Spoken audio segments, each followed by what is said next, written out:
Okay, so today we're going to be talking about Blair, and yeah, I can admit when I was wrong. So buff and probably pre-buff, to be honest, I never really focused on Blair. Blair is an absolute beast, especially for mobbing. The build is structured around increasing his abilities.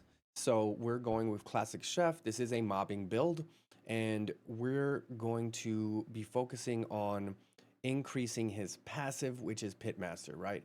So Pitmaster increases skill critical hit damage by 10% and also skill critical hit rate, depending on the amount of flame zones that are used.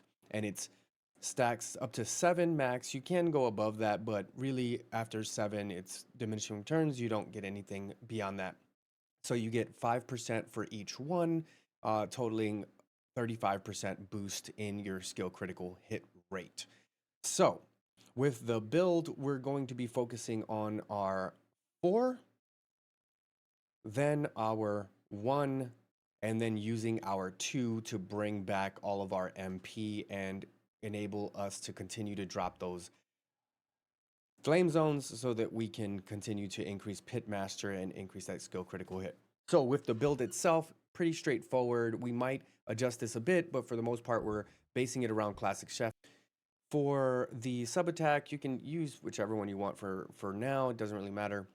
HP increase, we're gonna go with the skill concentration, skill insight. We're not using the emergency measures and front lines for this one, at least not for this initial build.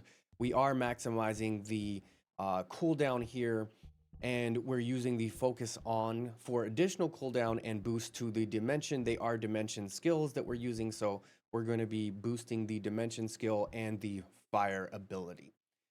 We're going to use skill expansion and amplification control. The reason why we're not using max range is we don't want to decrease the skill modifier, and honestly, his abilities max out at an expandable range of 250%.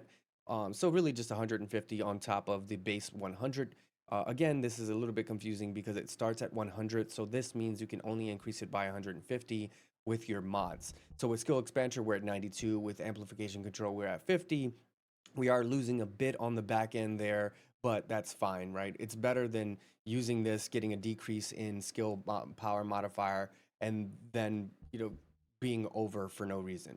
So at least we get a little bit more on shield here. We're not really using it much. We're basing this around Decimator for mobbing. So when we use our abilities to defeat enemies, and this is a mobbing build, so we're going to be defeating a lot of them, Decimator is going to stack, and it's going to boost our skill power modifier even further by 5% on 10 stacks. So we're going to get an additional 50%. We are going to get that pretty quickly, and this lasts for 10 seconds as you stack it. So this is our abilities. And when you look at how to use Blair, this is a really interesting. I actually start with my 4. So I'll start with the 4 because it creates a massive zone. Look at that. And then I'll use my 2 to get my MP back, and then just start to drop my flame zones all over until the entire arena. Look at those crits.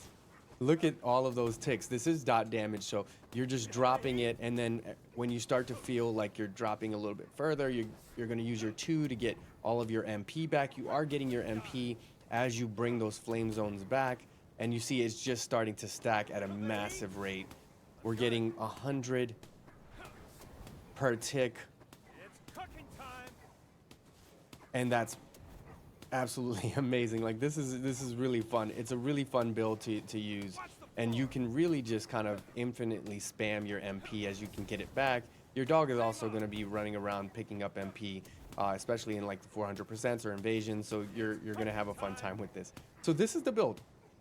Super fun. We are matching it up with the Enduring Legacy. So the Enduring Legacy is going to be triggered based on the unique ability quenching. So on hitting an enemy, the status effect is triggered corresponding to the fire, chill, electric, or toxic element, and inflicts the unique ability quenching to the target. On hitting a burned enemy, you increase your firearm attack and apply this buff. So our enemies are going to be burned, so naturally you're going to trigger this effect on the bottom of the boost of firearm attack. So you're going to get a boost of firearm attack here.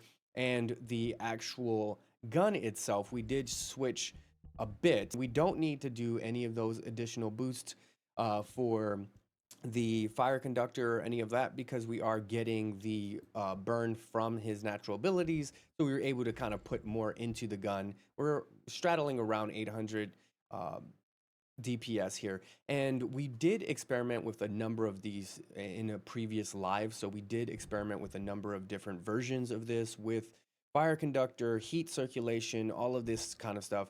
And this ended up being the one that ultimately did the most damage. So that's why we're going with that. Components, we're going with the Slayer component set to get that boost in skill power. We're getting a knock in skill cost. It's fine though, because we're recovering our HP. For the inversion, we are triggering the attribute on hitting an enemy with a firearm. You get firearm rounds to add that firearm attack. So that's just another boost for the Enduring Legacy, even if you're not using Blair. And for the reactor, we don't have an optimal reactor here, but what we would like here is another boost in firearm critical hit damage and potentially a dimension or a fire boost. You could also go with another boost in critical hit rate. This build has a lot of critical hit rate. As you can see, almost every one of our ticks was doing criticals. You can just see it goes from 70,000 and it's going to start to stack really quickly. Now we're in the 80s. It's starting to, and the amount of dot damage is going crazy, right? It's starting to stack. Now we're at the hundreds. We're going up into the hundreds. So this is going to absolutely demolish anything in your path, y'all. So that's the build. Again, we're coupling this with the Enduring Legacy, which is an absolute beast of a build, because this absolutely shreds. So we're going to be experimenting a little bit more with it, but this is our initial take on Blair's build. I don't expect this to be anything new. You probably see similar builds by other creators already, but it's a fun build. This character is absolutely fun to play around with, and I was wrong. I was wrong about Blair. He's an amazing fire character. He's the first fire character that I actually invested time in. The community has been waiting a while for this, so thanks for all your patience and your support. Make sure you do all of the things you're supposed to do, like, follow, comment, share. We also have enabled YouTube memberships, as we are a YouTube partner now. So make sure you drop that membership as well. Let me know what you think. We'll see you on the next one.